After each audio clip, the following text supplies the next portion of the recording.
আছেন তুমি এই ব্যাপারে কিছু বলো, কি করা যায় এখন? মানে বাংলাদেশের মধ্যে এটা মানে কল্পনা করা যায় না যে বাংলাদেশের মধ্যে আমাদের এইরকম একটা গ্রাম আছে, এইরকম একটা এলাকা আছে যে এলাকার মধ্যে মানে উনারা পানি খান মানে নদী থেকে আয় না, আহারে নদী থেকে আয় না,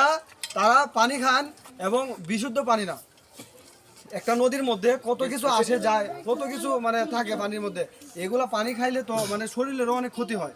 বিভিন্ন রোগে আক্রান্ত হয় মানুষ। এখন একজন চেয়ারম্যানে কি পারে না যে একটা টিউবওয়েল বসানোর মতো কি কোনো মানে বাংলাদেশ থেকে কি কোনো উনারে কি কোনো কিছু দেওয়া হয় না, সরকার থেকে কি কোনো কিছু দেওয়া হয় না? এটা আমার মানে জানতে ইচ্ছা করতেছে যে এই যে চেয়ারম্যানের কাছে এবং মেম্বারের কাছে